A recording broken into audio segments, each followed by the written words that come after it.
You are listening to the Enormocast. Black Diamond is a proud sponsor of the Enormocast, so go ahead and check out the new spring goods at blackdiamondequipment.com, or better yet, your local shop. New headlamps, new lightweight outerwear like the Gore-Tex Liquid Point Shell and the Alpine Start hoodie, which incidentally I recently dropped in the black. If anybody found it, enjoy my perma stink of fear. I've also really started to dig the Alpine Glow Sun hoodie, a breathable wicking hoodie to hide from the brutal burning orb. Who knew that standing around with your shirt off or roasting under Sauron's eye wasn't the best way to stay cool? It's all there at blackdiamondequipment.com or your local shop. Support the Enormocast by checking out Black Diamond's new spring line.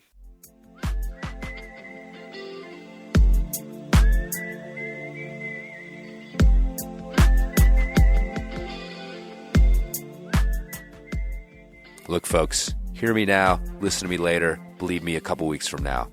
If you're still belaying your friends, with your head tipped back, your mouth open like some three-chin bucktooth gaper, then you're totally blowing it. If you're halfway through your road trip and rubbing your neck in pain every night, then you're totally blowing it. If you're staring at the ground while your best friend is up there squealing and grunting in fear like a trapped weasel, then you're totally blowing it.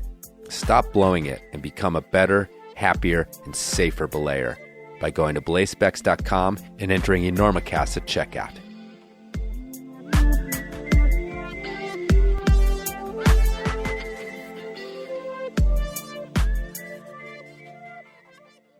We gotta get Listen, where you playing in town? You playing here? We're doing the Enormo Dome, whatever it is. It's terrific. Oh, It's yeah, a the big house. We place, sold that it out. side of town. That's a Very big nice. place. You sold it out. 20,000 seats. You really should. The hell are you doing? I couldn't sleep. I'm checking the ropes. There was a frayed end on your rope, and I'm cutting it out.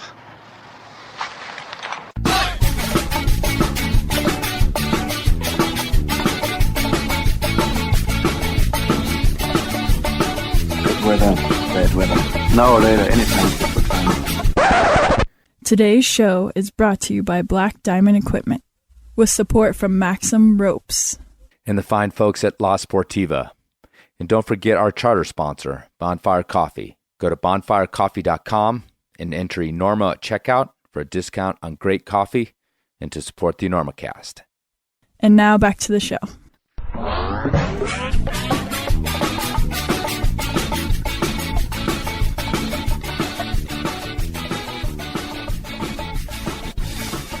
Hello and welcome to the Enormocast. This is your host, Chris Kalous. It is about 9:30 here in Colorado, May 4th. And this is episode 128 of the Enormocast, a live podcast from the Devil's Lake Craggin Classic back in October of last year. But by the time I got home and edited this one, it was the dead of winter, and I decided I'd wait till Devil's Lake climbing season was rolling again before I would put it out. And sure enough, it's springtime up there, so that mecca, that storied crag, dead center of Wisconsin, is starting to rev up. So hopefully this will get people psyched. And if you're not from around there, maybe it'll pique your interest in this out-of-the-way crag with so much history. The only thing I want to do today before we get to that is say a bunch of thank yous. First of all, thanks to Nick Wilkes for having me up there. The American Alpine Club got me up there. The Craggin Classics are there, baby. And if you want to know more about those, you can go to AmericanAlpineClub.org. Check out all the Craggin Classics. I believe the Devil's Lake one is already slated again for October 13th through the 15th. But they've got them going on all around the country, so check those out. Nick's also the owner of Devil's Lake Climbing Guides. So if you're bussing up there from the gyms of Chicago, or you're a sport climber heading up to this supremely trad crag, consider getting in touch with Devil's Lake Climbing Guides. Get some anchor work under your belt before you get into too much trouble up there. Check them out at devilslakeclimbingguides.com. As long as we're thanking the American Alpine Club, we better thank Camp USA because they're sort of the big sponsor behind the Craggin Classics. And the Craggin Classics are kind of low-key festivals, not a lot of commercialism, just the right mix of community and advocacy. Finally, I want to thank my guests. It's a little bit different program to get up in front of a crowd and do one of these things live than sitting down in a private space. It takes a lot more out of you. So I appreciate these folks putting themselves out there for me. First of all, Jay Noer, who's written the newer Devil's Lake Guidebook, Devil's Lake, a Climbing Guide. And I want to give a little love to climbing guide authors in general. It's a labor of love. It's not some sort of $1 million endeavor like a bestseller or anything else. And I know the internet has a lot of information. Mountain Project is super useful, but there's nothing like owning that guidebook, having it on your shelf. Ironically, it's even better when you're at home. You're leafing through it, looking to be inspired. Jay did a great job detailing some of the massive history of this climbing area. So yeah, guidebooks. Kick down the money. I know they're expensive. Get one for yourself. Don't just use your buddies, because you're going to want to take your notes. You're going to tick your routes, because years from now, when you're in your twilight like I am, you're going to want to look back and remember those heady days when you were young, strong, and virile. It'll all be spilled right there on the pages of your guidebook.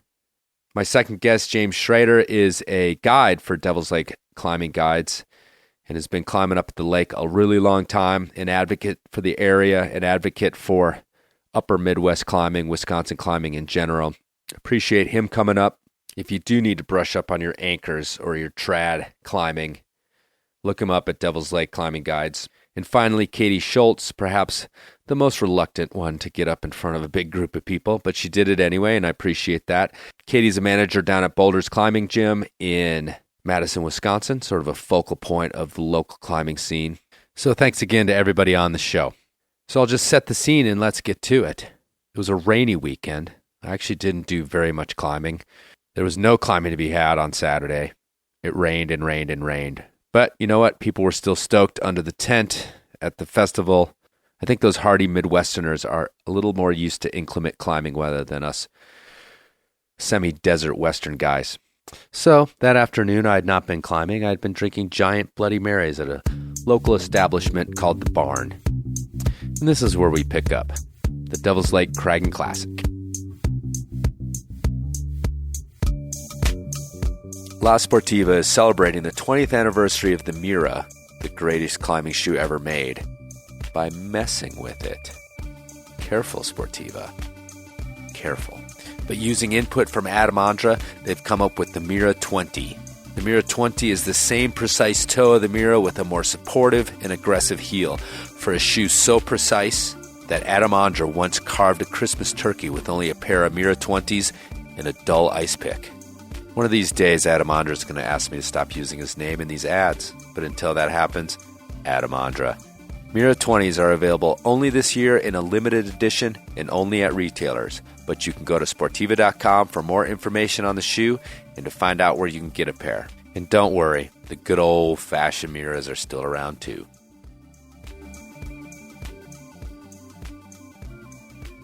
You guys know this guy, Chris Kalous from Enormocast? Anybody here for that? Cool. We're super psyched to have Chris here, and he's going to be sort of doing a panel discussion with Jay Knower.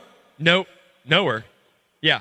And you guys know Jay because he just wrote your awesome fucking guidebook for the year. Yeah.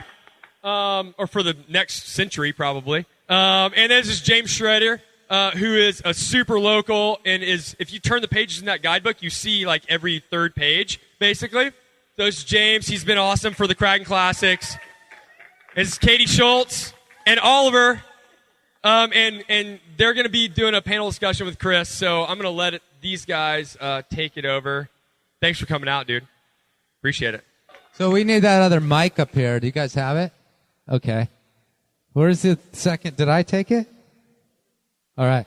I did leave it there. There's an on button on there, too. Okay, remember what I told you guys. It's on. Nice and close.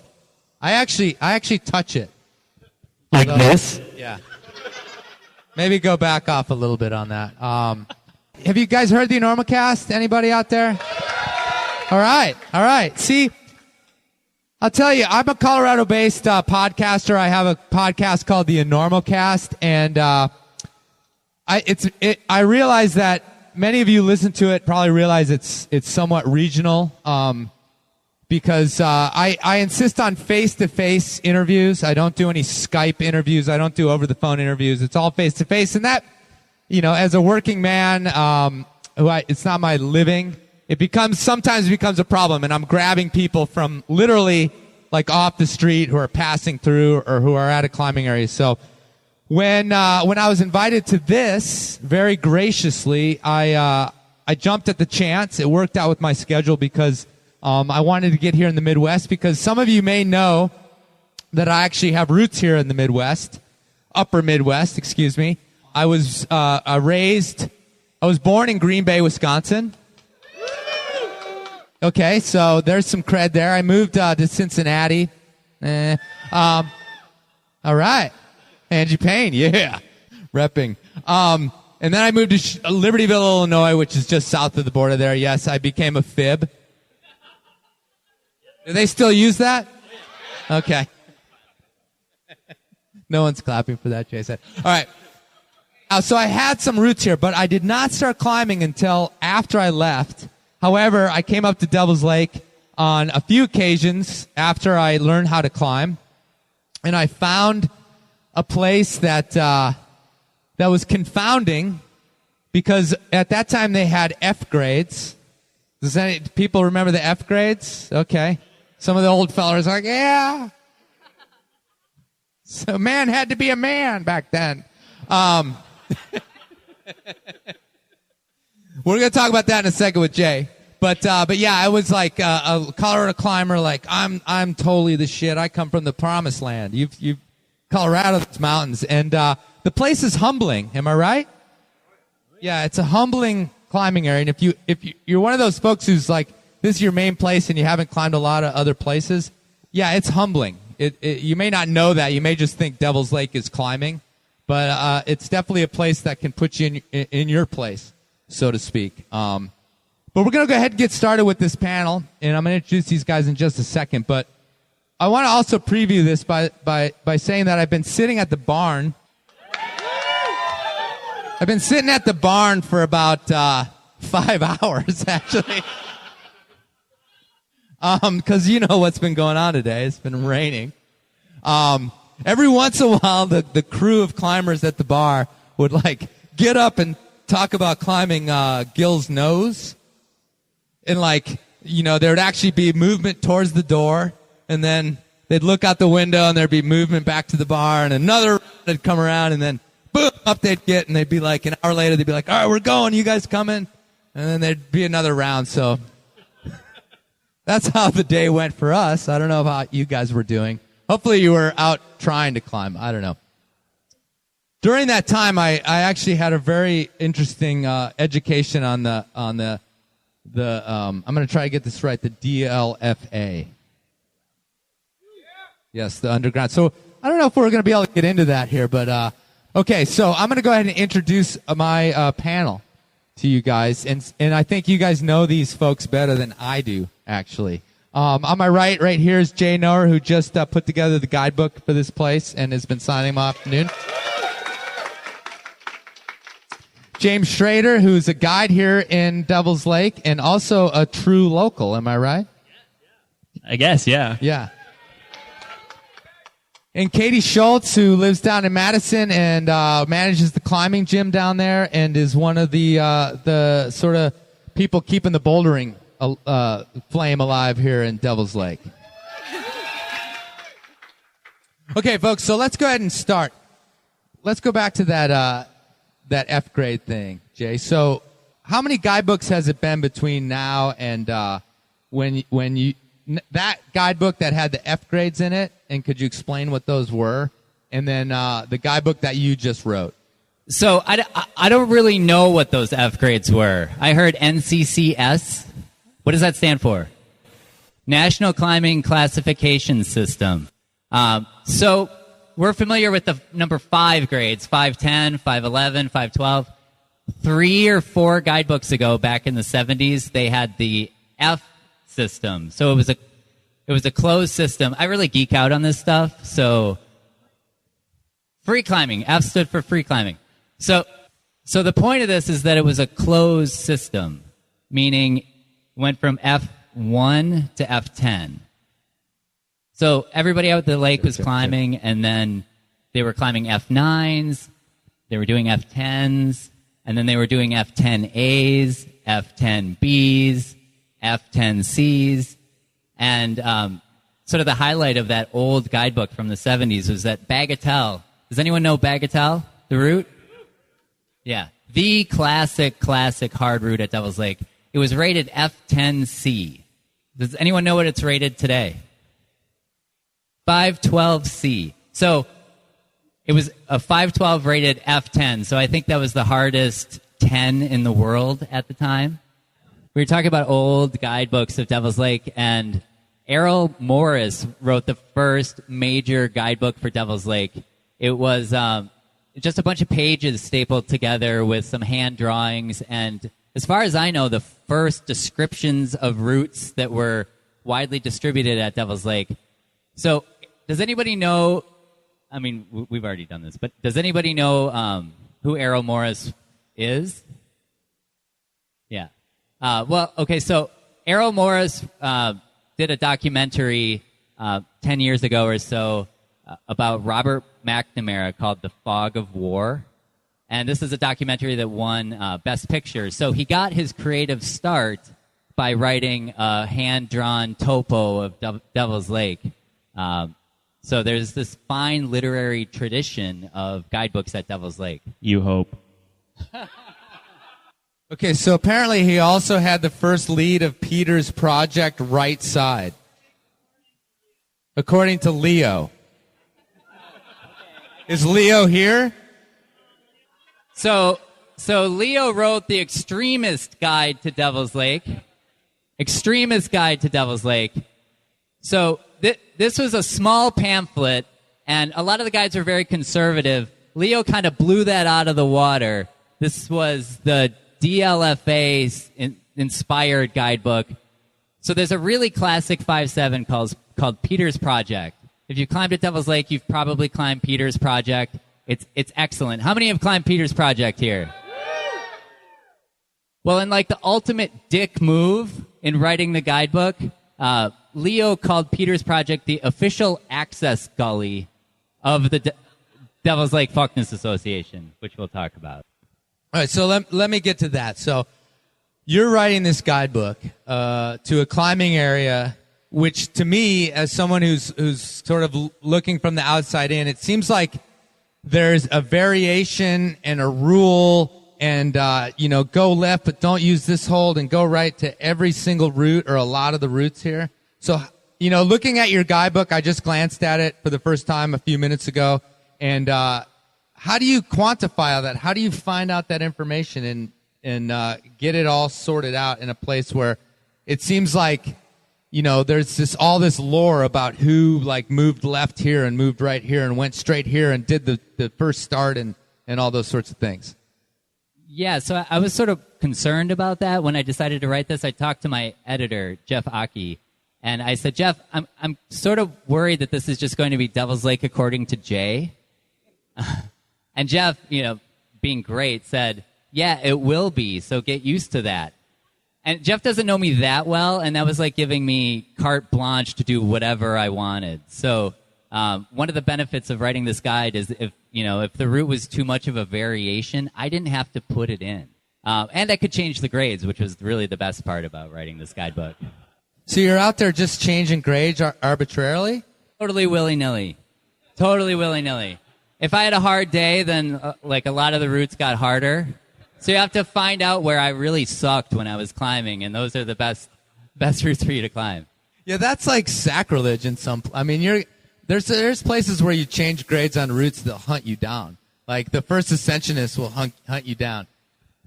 Well, I live in New Hampshire, so Brilliant. Tell people. Yeah, Acid Rock is the everybody's first 12A, and I figured if I changed that to 11D, I'd be run out of town. So anything else that like as you're writing this guidebook, you're digging through history, you're talking to people, I hope, who are yelling out old lore from the crowd here. Yeah, I was there in 1962 when this happened. It didn't go like that. It went like this. I mean, what was sort of surprising that bubbled to the surface for you when you were digging around in all this lore? Because I'll tell you what, this, I can bray on about Colorado and us Western people, and there's Yosemite, California, and all those sorts of things. But these places like Devil's Lake, I don't know, maybe it's because everybody gathers around it so intensely, but the lore that comes out of places like Devil Lake, like, blows away lore from places, even like El Dorado Canyon or any of these other famous climbing areas. It's like you just squeeze so much out of what is here. It's amazing. So what did you find in your studies? I mean, I've always known that Devil's Lake is a really special place, but and when I decided to write the guidebook, I thought, oh, this would be great. I'll write about a place I know pretty well, and it'll go quickly. And I mean, it turned out I had a lot to learn, and some of the great things I learned was that Devil's Lake was really at the forefront of climbing back in the 50s, 60s, 70s, and I kind of knew that, but when I sort of talked to some of the first ascensionists and was able to really glean some information, I just realized that even the first ascensionists didn't know that they were on the cutting edge back then. So at the areas like Yosemite and the Gunks and Eldo, I think it got a lot of press. But, for example, Pete Cleveland's 1968 ascent of Son of Great Chimney, which is 11C. How many of you have climbed Son of Great Chimney?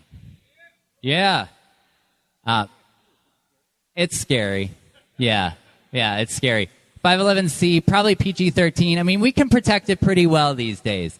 But when Pete found it, he just walked up to it, thought, I don't know what he thought. He thought, wow, that's a cool line, and just started climbing, placing pitons for pro, and he on-sighted it. Hardest route one of the hardest routes in the country at that time. He just fired it. And there wasn't hot flashes in climbing, although that's maybe dating myself a little bit. There wasn't Twitter, or he didn't tweet at the top.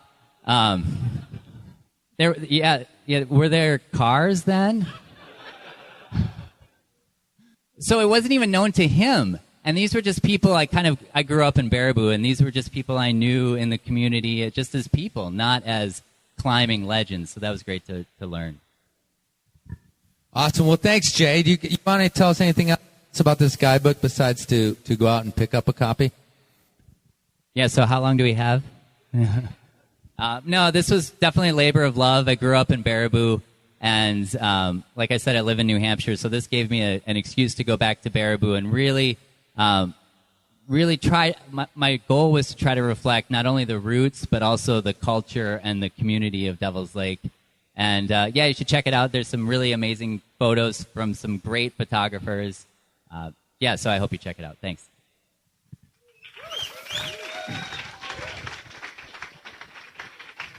And before I move down the line here, although Jay's welcome to pipe in, I have to, and this is going to be, mean nothing to you guys, so bear with me, but I want it on the record, if I put this out as a podcast, that I apologize to Jay's wife, because Jay, when I didn't think I knew Jay, we met a few minutes ago, I thought, but it turns out I had a little dust up on Mountain Project with Jay's wife, and I'm not going to get into any details. You guys can go and look up. I think it's all still there. It's all still there. It's a route called the Avenger in Independence Pass, Colorado. Just look there. I'm going to be embarrassed for my harsh stance, and I want her to hear this. Hopefully, he'll direct her to this. I do apologize. I was probably drinking a lot during that. You know how the internet is late at night, and I used to be that guy occasionally.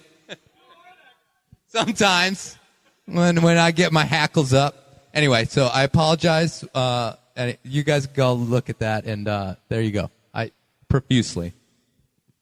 Yeah, Chris, I just want to say thank you on behalf of me.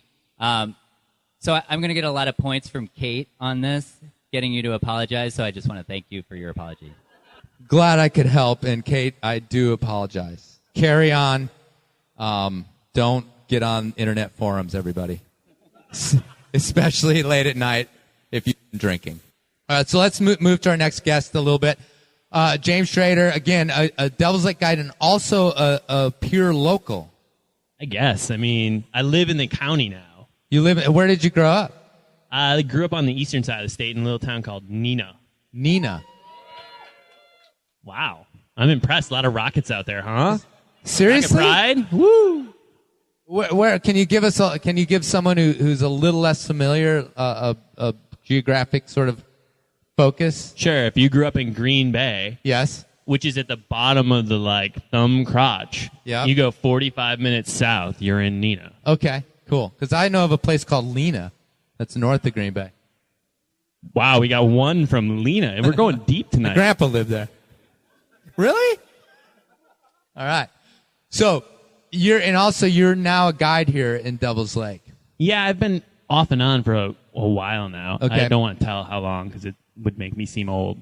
So my question to you is Devil's Lake is sort of famous, I guess, outside of Wisconsin for being a place where top roping has always been a fully legitimate way to do a climb. Elsewhere, I mean, when I was coming again from Colorado and I was new and into climbing, you had to lead stuff. It didn't matter how scary it was. And obviously I got here and I was like, I don't think so. One other thing I'll say about Devil's Lake that's a little bit different than in the West is this is very close to some huge urban areas. You guys have a huge impact from a lot of people, 9 million, 10 million, 11 million people. Chicago, you got Milwaukee, you got Madison. So as you have been a guide and you're out there guiding, and I was a guide as well, as some people know, as you've walked the top of the cliff, sort of poking around at what other people are doing, what's the sketchiest shit you've ever seen? Oh man, I'm gonna use Jay's answer here and say, how long do we have? I mean, it's terrifying up there some days. People with horrifying anchors, single points off a loose block, and they're tied off, and you're walk up to the block and you can just yard it back and forth, and that's all they've got. I've talked about this on the podcast before. When you're in this intermediate climbing area, you're really dangerous. You're also really not very receptive to other people's suggestions or criticisms. I kind of feel like this is a little bit of a man thing, and that you get your hackles up when some other dude comes up and is like, hey man, you should check out, and you're just like, no. So what's your approach when you find something that maybe, death is not imminent? Because obviously if death is imminent, you're like, stop, everybody stop. But when it's just pretty sketchy where you're like, I don't know if I want to watch this happen all day. What do you got in your bag of tricks to be a nice diplomat? Well, the first thing I do is give them a business card.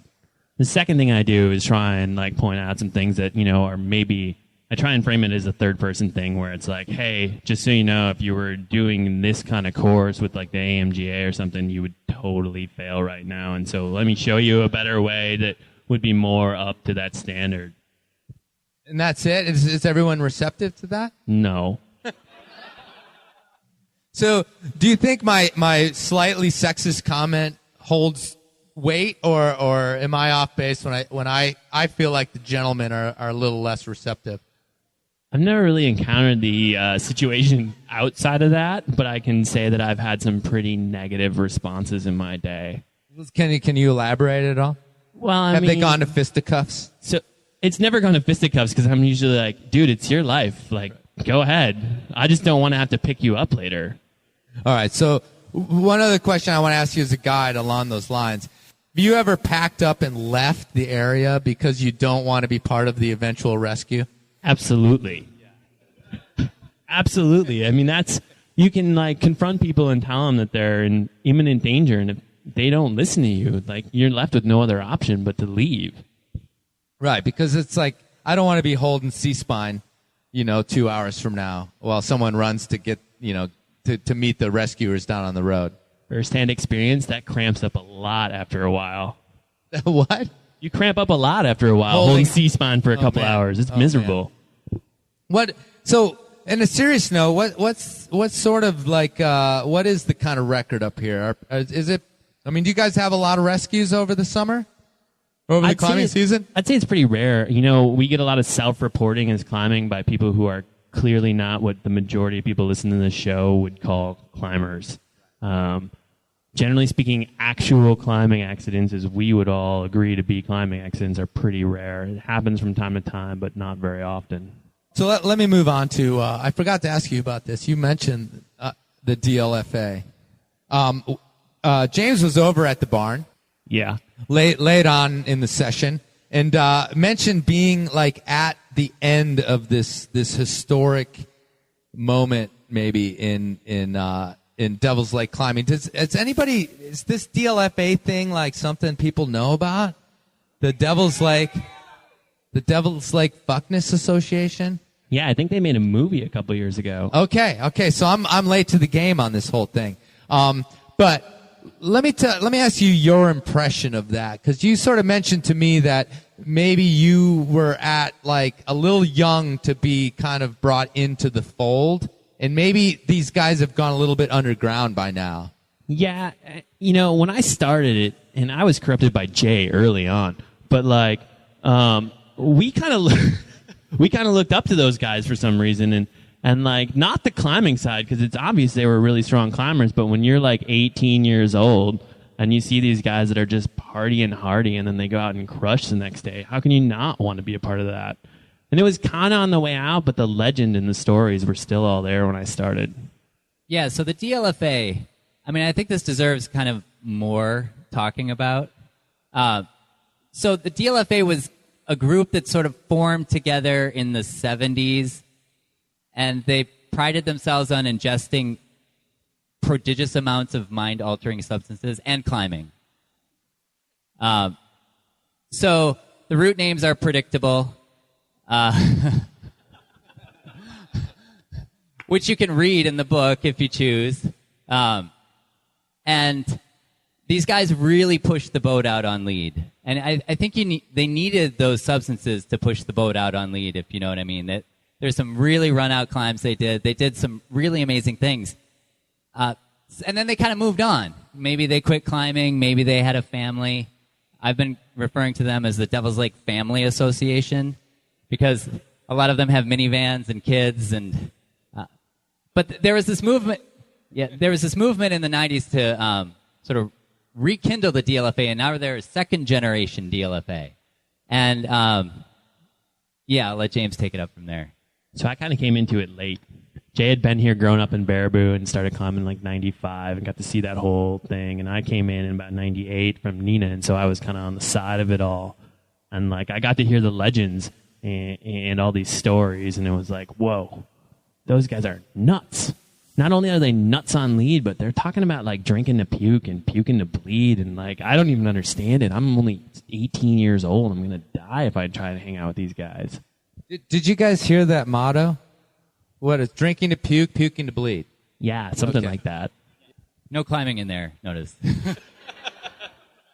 So when you were taking inspiration from these guys, like how much of it was lifestyle and how much of it was like climbing?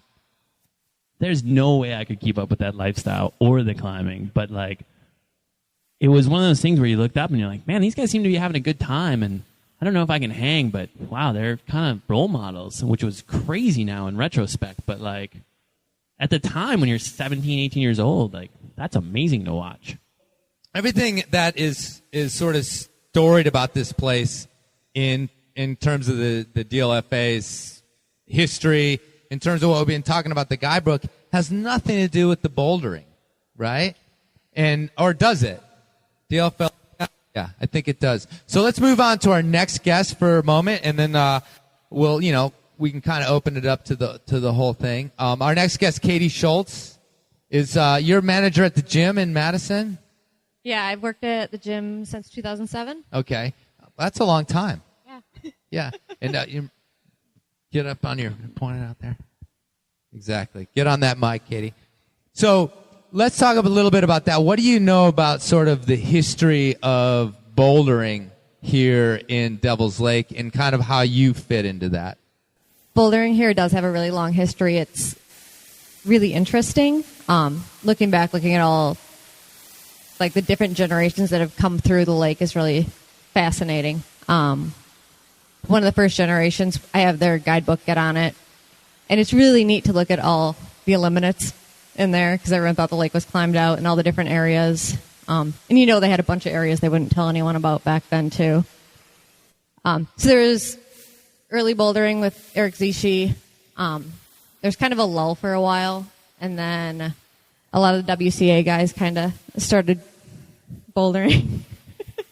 at the lake, and there was a lot more development then. And now there's kind of another resurgence, and there's a ton of people out climbing now.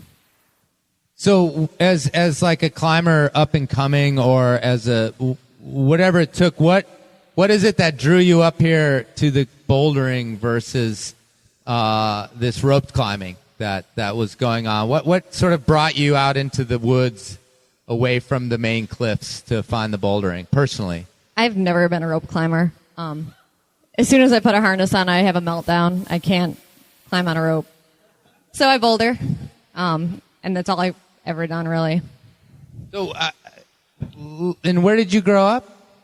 I went to college here, never climbed, moved to Massachusetts, didn't really climb, and then moved back here and started climbing. Yeah, so again, let me get a little bit of a personal story since you're the boulderer on the thing. So what was it about bouldering in particular, besides the fear, I guess? Although, I'll tell you what, when people talk about bouldering here, they talk about talus, right? They talk about, the discussion at the bar today was about how bouldering kind of was a little bit stagnant because there weren't enough pads. Like one guy in town had a pad, and that was not enough pad to do a lot of the things that they saw.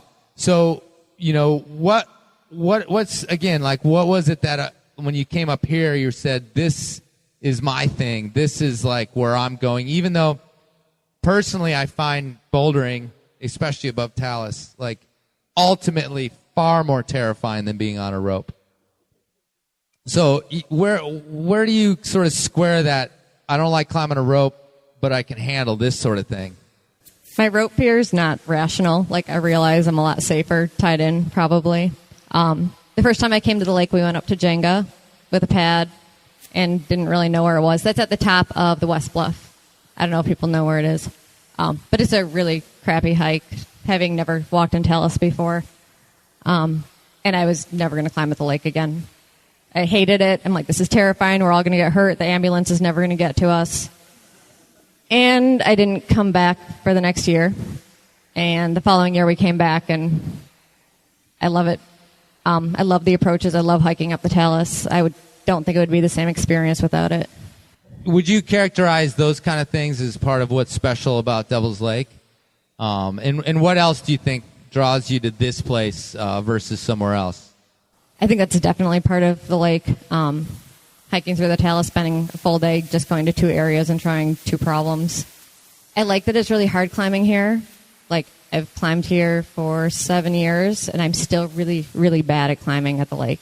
I have so far to go. There's, like, so many just technique and intricate little things you can learn about climbing here. So I think I like that about it. It's really hard to be a good climber here. So that's a good line of questioning. What do you think is your thing, James, about climbing at Devil's Lake? Well, there's a lot. It's pretty magical, but it's a place that definitely makes you a more efficient climber. You have to have a good footwork to climb here. You have to have if you're going to lead, or like, you have to have a lead head. You got to learn how to put gear in for real, because the ground is always close and the gear is not very good. To steal a line from Nick Rhodes, like, it's hard to lead here and it's hard to perform well here. And you often find that whether it's a combination of sandbag or the stone itself, like, this place teaches you how to be a good climber and go elsewhere and hopefully not get your ass kicked. What's your experience with that as a traveling climber? Do you think it works? Not at all. Jay will vouch for that. He's seen me get trashed in about half the country. Yeah, we've been on a lot of climbing trips that we won't talk about, actually. Yeah, Utah's horrible for us. So I think it's the rock. I mean, the rock is so slick. I climb a lot back east, and I climbed at the Gunks, and somebody said, well, the Gunks is quartzite. You're going to find it so slick at the Gunks. And I went there, and I was like, this is crazy. This isn't quartzite. I can smear wherever I want. There are pebbles and all of that. But at Devil's Lake, it's pure quartzite. I mean, how many of you have, slipped off a foothold at Devil's Lake? The whole crowd raises its hand. If the rock forces you to be so precise, it doesn't tolerate imprecise footwork. It just doesn't. You'll slip off. There are edges that are as sharp today as they were in the 50s, I'm sure. The rock doesn't wear down. It doesn't polish. I mean, it doesn't polish because it's kind of already polished. I mean, it was polished by God or geology or whatever. The other thing with the rock at Devil's Lake is it's so bomber. I climbed at Devil's Lake for probably 5 years before I went anywhere else. I didn't know loose rock was a thing. The rock is just bomber. And even the out-of-the-way areas where you climb, they're not out of the way because the rock is bad. They're not climb because the rock is bad. The rock is good everywhere you go. Some of the out-of-the-way areas just people don't climb at because maybe it's a little farther of an approach or maybe it's a bit short. But the rock is just always perfect. It takes perfect gear. Cams are generally good, although there have been rumors of cams sliding under body weight. So yeah, it's a great place to learn. Let's go out to a bigger question. This idea of the climbing scene in general. Okay. I always go back to this idea. I joke around about, having come here to give you wisdom from the promised land, aka Colorado. Like, yes, where the climbs are big and blah, blah, blah, blah, blah. But the truth is, and I believe I've said this on the podcast before, is that when you've got these condensed areas and they're a little bit of an island, but my experience is that these communities become even more aggro, more fervent, more intense about their climbing. And all those variations I talked about, it's about that. It's like, well, let's take this cliff, let's take this canvas, and let's get something else out of it. Let's get the panel's ideas about what it is about this climbing community that's kept you here or brought you back or made you want to write the guidebook, while, the Yosemite snobs do their thing, the Colorado snobs do their thing. And that, like, snobbery has been a part of the history of this place as well. They were fighting. It was like the Gunks and Boulder and Yosemite about who was the most rad. And meanwhile, here in Devil's Lake, Pete Cleveland was already climbing harder than those guys. So, yeah, I mean, I think Devil's Lake has its own community. But one thing I noticed, especially growing up here, is that, I mean, it's some itinerant's not the right word, but a lot of really good climbers climb here and then do move out west. And that's kind of like a flight out of the Midwest, toward the mountains. Maybe hit Devil's Lake on their way through. I moved east. I went the wrong direction, maybe. I don't know. But I've noticed in the last few years there really has been kind of a coming together of the community. Events like this bring the community together a lot.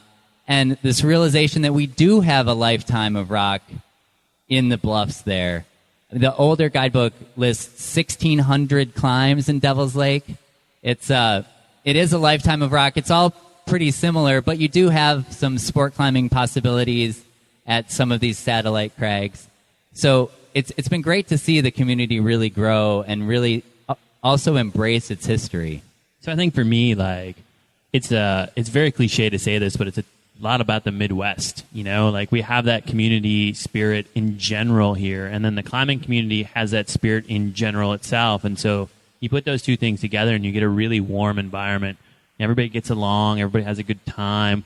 There's different people doing different things, but, like, for the most part, we all band together, and it's, the bouldering crew is cool, and the trad crew is cool, and the top rope crew is cool, and everybody's hanging out together.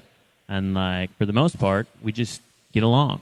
I think one of the things that's kind of neat about the climbers that are drawn to the lake are it doesn't seem to draw a lot of ego. I think maybe because it is so hard climbing here, people aren't going to come here and send super hard problems probably and just come here for that. So it's kind of neat. It seems to attract people who want to climb better and really enjoy the experience of climbing here. Everyone's really supportive at the gym especially. I think you see everyone kind of being friendly to each other. No one's really trying to outdo anyone else. It's not a bunch of people screaming and running around shirtless. Screaming and shirtless? Is that what you just said?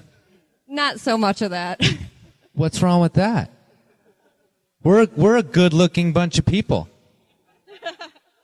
You know what I'm saying? I mean, you guys live in Wisconsin, you're fit.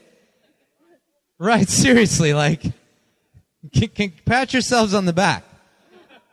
I was just joking today at the barn that, like, we were sitting there for 5 hours because it was raining outside, but plenty of people sit there when it's sunny outside, too.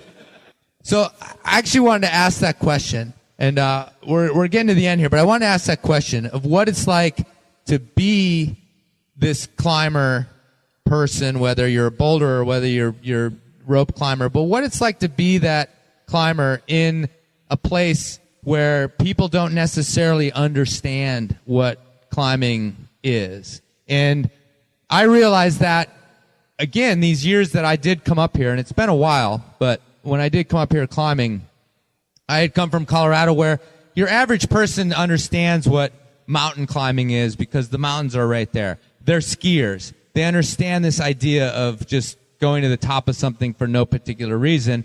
But when I would come back to Illinois or I'd come back to Wisconsin, it wasn't exactly in the mindset of like, you want to do what to what? You want to climb this thing? Why don't you just hike to the top? Like, there's a trail. I mean, doesn't the East Bluff, it's got a trail. Just go on the trail. What's your problem? So what's it been like? I mean, is Baraboo a place where they understand what you guys are out there doing, or do you feel like this little tiny subculture that's going on here, kind of hiding out in the shadows? Well, I think Baraboo is the new Boulder. I don't know. What do you think? The real estate prices just went up. Don't do that. Do not do that. Like Whole Foods is on the line. Yeah, I mean, what Chris is saying, I think that, I mean, the community attitude is changing. It's maybe changing a little slowly compared to other areas, but I do think it's changing as climbers are going into the community, buying coffee, going to the barn and having weird straws and talking about climbing. It's becoming less of a fringe activity, I think, in the Midwest, but it is less understood than say New Hampshire. You know, I spend a lot of time like locally. I work here in town, and I can say that it's not as accepted, obviously, because people just don't understand it, and they are confused. Like, why would you go climb to the top when you could walk around? But you talk to them about going and doing bigger objectives, and you say, like, you know, when I go out, I'm training always in my mindset to go do something else somewhere else. And they understand that when you say, like, I'm going to the Grand Teton next year. They're like, oh, all right, that makes sense. I coach hockey here in the community, and I had one of the other coaches the other day come up to me and he's like, hey, I'm going to go do the Grand Teton next year. And I was like, are you sure? I was like, you know, I'll go running with you if you want to get ready to go, because, you know, it's important to run before you try and climb the Grand Teton. He's like, I think I got it. And so we'll see. I think I get a lot of this because people ask what I do for a job, and I'm like, oh, I manage the climbing gym, and they think I'm hanging off the side of a mountain, and I have to explain to them that I climb these short little boulders without ropes. They never get it. Yeah, see, you're up against it. Like, I've always said that if you're going to explain a climbing discipline to a non-climber, like, bouldering is the worst thing to try to explain. Because you're just like, well, it's small climbing, and you don't use a rope, but, like, it's the hardest. Really, move for move, you know what I mean? You feeling me? Like, it's impossible to explain. Completely. Like, eventually you're just like, oh yeah, I do these moves on these little boulders, and that's what I do in all my spare time. Even at the lake, everyone asks what the pads are, and you try to explain it, and they're like, oh, you fall on them when you're hiking up.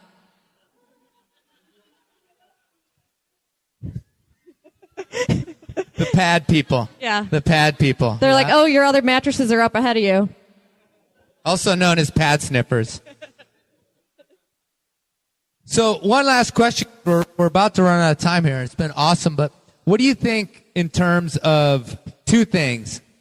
The future of Devil's Lake in terms of climbing, whether or not I don't know if there's a worry about pushing grades, about new routes, about anything like that, but also in terms of community outreach and conservation here in Devil's Lake. I have no idea if you guys have any sort of problems or pushback from either the community or land managers about climbing here in Devil's Lake or in the surrounding area. So what's it look like in terms of what we need to do as a community to continue this great sport we have here, to continue openness for climbing? Yeah, well, your first question is, where does Devil's Lake climbing go in the future? And I think there are a lot of opportunities for climbers at Devil's Lake to really push the standards, certainly in the boulders. I mean, there's so much bouldering development every year, every day, and there's still a lot to do there. There are a lot of sort of historic top rope routes that are getting led. In fact, one that was first top roped in 1977 just got led last year for the first time. Phlogiston, it was 13A that was top roped by Pete Cleveland in 1977. So 13A in 77. Just got led this year by Peter Bonamici. Actually, last year by Peter Bonamici. So there are a lot of opportunities for people who are bold. Regarding outreach to the community, I think the more we climb and the more we purport ourselves well, like Chris said, I think that just reflects really well on us. Yeah, I'd have to agree with Jay on like the potential here. If you want to run it out and be scared, there's some good rope climbing to be done yet, but it's potentially hurtful at this point. The bouldering, I think, is really where the standards are going to continue to be pushed. You know, like Katie and the bouldering crew in general are really going to keep moving it along. As far as outreach in the community goes, you know, we all frequent the busiest and biggest state park in the state of Wisconsin, and so we're still, even though, you know, there's 300 of us here tonight, we're still a very small user group. And so it's good to bring ourselves out to events like this and participate in the community and show the park that we're doing good things and we're willing to work on service projects and we're good stewards of the land and better stewards than the average user, because that kind of activity shows that we are a group that the park wants to bring in, and if the park wants us there, we'll be there. If all of a sudden the park sees us as a menace, we won't be there very long. And so I think we need to keep doing things like this, getting together as a community, doing things like trail building and graffiti removal, and just be general caretakers of the place. As far as bouldering development, we're still seeing amazing hard lines going up. There's a beautiful V11 that went up last year. Like, the fact that that's still out there and people are still finding these amazing lines is really neat to me. There's a really nice guidebook coming out, which I think will make bouldering explode. Being able to find things here is kind of an issue. So it'll make it easier for people. So I think as we see bouldering growing, people need to be a little bit more aware of their impact. Don't throw your crap on the trail, like the basics like that. And treating it like somewhere you want to come for the next 10 or 20 years. The WCA is doing a ton as well. They're putting on a comp this weekend, and they do a lot with access and just letting people know what's going on. They rent out pads, and they're happy to kind of talk to people about bouldering here, which is nice. This is a little bit of a tag on the end, but do you guys have the scourge of people leaving pads out in the wilderness here? We don't have a lot of pad stashing here. I don't think I've heard of it happening at all. I'm looking at you, Angie Payne. Our approaches are pretty short. Like, if you're not willing to hike a pad 15 minutes up the talus, you probably shouldn't be bouldering out there. That's true. That doesn't mean that people aren't willing to hike a pad for 15 minutes. Mm-hmm. I think most of our people wouldn't even think about it just because the approaches are pretty short. All right, so yeah, don't stash your pads out in the woods is what we're getting at. That's super low pro here in Devil's Lake. So, all right, I want to thank my guests for coming up here. We have just reached our time.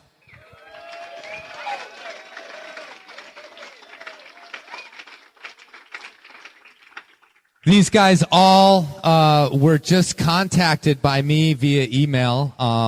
It turns out that Jay and I know each other through Mountain Project. Yikes. But they just agreed to do this because they care about the Devil's Lake climbing community. They wanted to give you guys a little bit of heads up on what's going on around here, and they were doing me a favor. So thank you guys very, very much.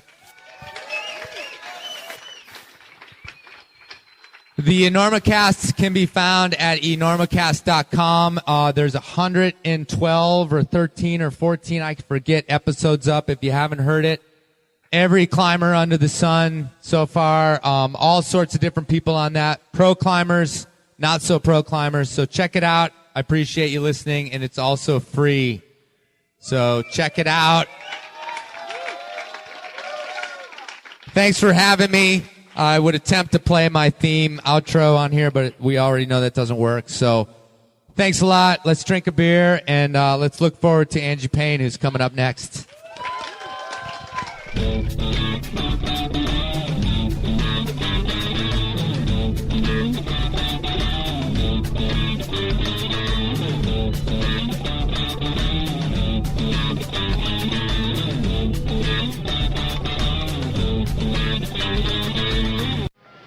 Eiger North Base.